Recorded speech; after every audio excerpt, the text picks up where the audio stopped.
No doubt that in fighting the old variant of the virus, our collective efforts were working and would have continued to work.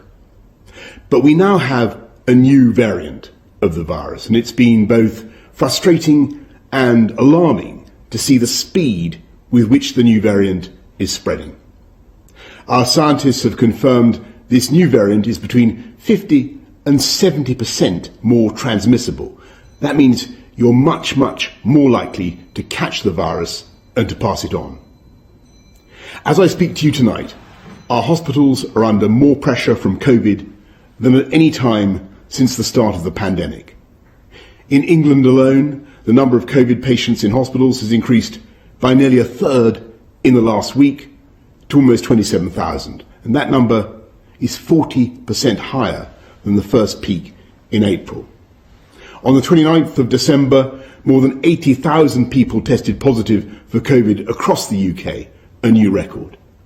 The number of deaths is up by 20% over the last week and will sadly rise further. And my thoughts are with all those who've lost loved ones. With most of the country already under extreme measures, it's clear that we need to do more together to bring this new variant under control while our vaccines are rolled out. In England, we must therefore go into a national lockdown which is tough enough to contain this variant. That means the government is once again instructing you to stay at home.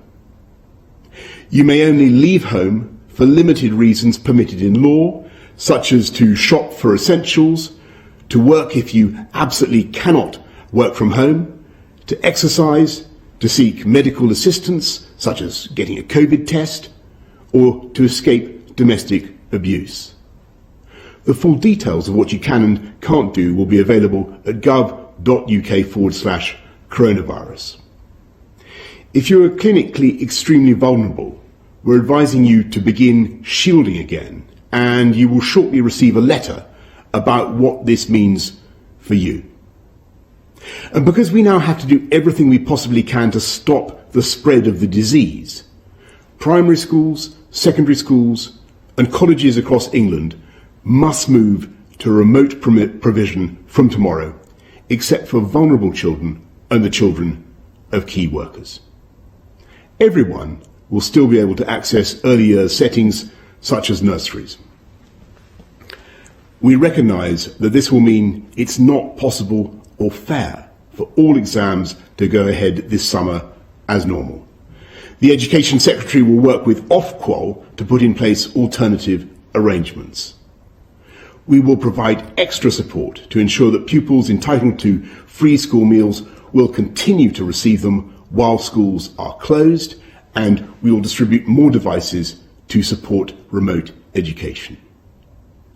I completely understand the inconvenience and distress this late change will cause millions of parents and pupils up and down the country. Parents whose children were in school today may reasonably ask why we did not take this decision sooner. And the answer is simply that we have been doing everything in our power to keep schools open, because we know how important each day in education is to children's life chances. And I want to stress that the problem is not that schools are unsafe for children. Children are still very unlikely to be severely affected by even the new variant of COVID. The problem is that schools may nonetheless act as vectors for transmission, causing the virus to spread between households. Today, the United Kingdom's chief medical officers have advised that the country should move to alert level 5, meaning that if action is not taken, NHS capacity may be overwhelmed within 21 days. Of course, there is one huge difference compared to last year. We're now rolling out the biggest vaccination programme in our history.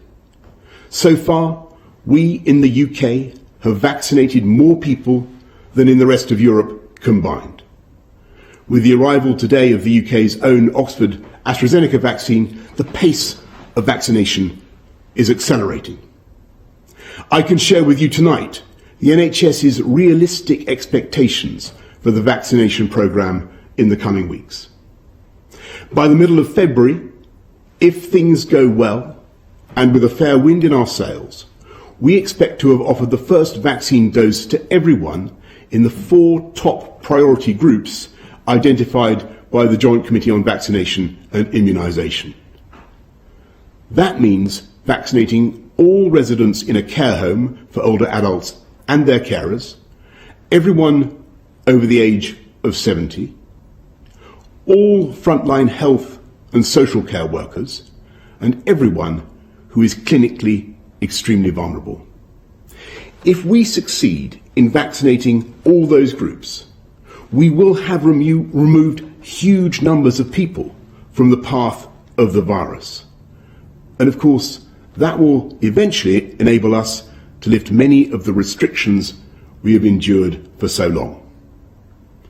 I must emphasise that even if we achieve this goal, there remains a time lag of 2 to 3 weeks from getting a jab to receiving immunity, and there will be a further time lag before the pressure on the NHS is lifted. So we should remain cautious about the timetable ahead.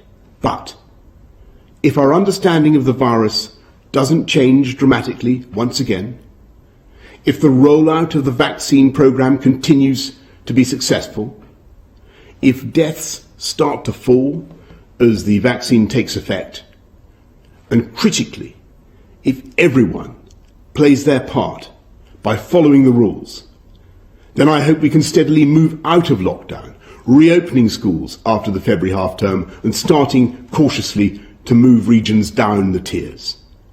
I want to say to everyone right across the UK that I know how tough this is, and I know how frustrated you are, and I know that you've had more than enough of government guidance about defeating this virus.